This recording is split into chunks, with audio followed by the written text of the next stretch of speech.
পাঁচজনক এৰি আটাইকেইজন ফেইল। এইটো ভৱিষ্যতটো অন্ধকাৰ। আমি যেটো দেখা পাইছো ৰিজাল্ট একেবাৰেই বেয়া। ছাৰসকলে সকলো সময়ত ৰাস্তা দি ঘূৰি ফুৰি থাকে আৰু নানা ক্লাছ পাতি নকৰে। সকলো সময়ত ছাৰ দোকানত যাই বহি থাকে, বিড়ি খায়। কিয় ফেইল হ'ব লগা হ'ল পৰীক্ষাৰ্থী? স্কুলৰ প্ৰতি কোনো গুৰুত্ব নাই। ঘোষণা হ'ল আজি মেট্ৰিকৰ ৰিজাল্ট। বিদ্যালয়ে আনন্দমুখৰ পৰিৱেশ, কিন্তু কয়াকুছিৰ এইখন বিদ্যালয়ক লৈ চিন্তিত অভিভাৱকসকল। কাৰণ বিদ্যালয়খনৰ ৪২ গৰাকী ছাত্ৰ ছাত্ৰীৰ ভিতৰত মাত্ৰ ৫ গৰাকী ছাত্ৰ ছাত্ৰী উত্তীৰ্ণ হ'ল মেট্ৰিক পৰীক্ষাত। মাত্ৰ ৫জন ল'ৰা ছোৱালীয়ে পাছ কৰিছে আৰু সকলো ল'ৰা ছোৱালী ফেইল কৰিছে। ছাৰসকলে সকলো সময়ত ৰাস্তা দি ঘূৰি ফুৰি থাকে আৰু নানা ক্লাছ পাতি নকৰে। সকলো সময়ত ছাৰ দোকানত যাই বহি থাকে, বিড়ি খায়। পৰীক্ষাৰ ফলাফলক লৈ বিদ্যালয় চৌহদত উত্তপ্ত পৰিস্থিতি। ক্ষোভ ৰাইজৰ। মেট্ৰিক পৰীক্ষাৰ ফলাফল দেখি ক্ষুব্ধ ৰাইজে বিদ্যালয়খনৰ বিৰুদ্ধে উত্থাপন কৰিলে গুৰুতৰ অভিযোগ। এই বছৰ নতুন নহয়, মোটামুটি ৩ বছৰমান হ'ল। এইটো আমাৰ এই কয়াকুছি মিলন হাইস্কুলৰ যিটো ৰিজাল্ট, মানে ক'বলৈ গ'লে আপোনাৰ ১০০ৰ ভিতৰত ১০০% বেয়া। মানে ৪৩জন ছাত্ৰ ছাত্ৰীয়ে এইবাৰ হাইস্কুল শিক্ষান্ত পৰীক্ষা দিছিল। তাৰে ভিতৰত মোটামুটি ৫জন ল'ৰা ছোৱালী পাছ কৰিছে, তথাপি ছেকেণ্ড ডিভিজন আৰু থাৰ্ড ডিভিজন, ফাৰ্ষ্ট ডিভিজন পোৱা নাই। আমি যিটো দেখা পাইছোঁ, মানে এইটো সকলো শিক্ষয়িত্ৰীসকলৰ ব্যৰ্থতা আৰু বিশেষকৈ হেডমাষ্টাৰৰ ব্যৰ্থতা।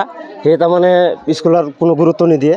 বাকী মানে যিটো এই মধ্যাহ্ন ভোজনৰ যিটো খাদ্য সামগ্ৰী আহে আৰু বাকী স্কুলৰ যিটো চৰকাৰী তৰফ থেকে যিটো মানে অনুদান দিয়ে, মানে সেইটো লৈ ব্যস্ত থাকে। স্কুলৰ প্ৰতি কোনো গুৰুত্ব নাই। আমি আপোনালোকৰ জৰিয়তে এইটো চৰকাৰক আহ্বান জনাম, অতি সোনকালে আমাৰ যিটো আইনী ব্যৱস্থা আছে, সেইটো আইনী ব্যৱস্থাৰ আওতাত এইটো স্কুলখন আনি আমাৰ এইটো উচিত তদন্ত আৰু উচিত ব্যৱস্থা লাগে। এইটো ভৱিষ্যতটো অন্ধকাৰ। আমি যেটো দেখা পাইছোঁ মাত্ৰ ৫জন ল'ৰা ছোৱালীয়ে পাছ কৰিছে আৰু সকলো ল'ৰা ছোৱালী ফেইল কৰিছে।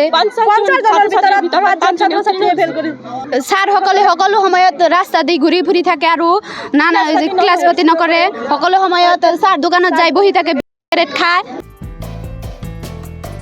Bureau report, time 8।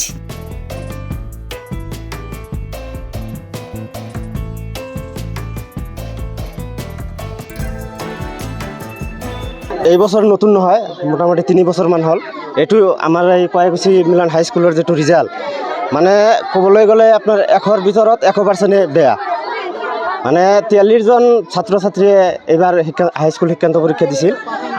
তাৰে ভিতৰত মোটামুটি ৫জন ল'ৰা ছোৱালী পাছ কৰিছে, তথাপি ছেকেণ্ড ডিভিজন আৰু থাৰ্ড ডিভিজন, ফাৰ্ষ্ট ডিভিজন পোৱা নাই। আমি যিটো দেখা পাইছোঁ, মানে এইটো সকলো শিক্ষয়িত্ৰীসকলৰ ব্যৰ্থতা আৰু বিশেষকৈ হেডমাষ্টাৰৰ ব্যৰ্থতা।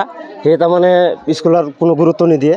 বাকী মানে যিটো এই মধ্যাহ্ন ভোজনৰ যিটো খাদ্য সামগ্ৰী আহে আৰু বাকী স্কুলৰ যিটো চৰকাৰী তৰফ থেকে যিটো মানে অনুদান দিয়ে, মানে সেইটো লৈ ব্যস্ত থাকে। স্কুলৰ প্ৰতি কোনো গুৰুত্ব নাই। আমি আপোনালোকৰ জৰিয়তে এইটো চৰকাৰক আহ্বান জনাম, অতি সোনকালে আমাৰ যিটো আইনী ব্যৱস্থা আছে, সেইটো আইনী ব্যৱস্থাৰ আওতাত এইটো স্কুলখন আনি আমাৰ এইটো উচিত তদন্ত আৰু উচিত ব্যৱস্থা লাগে।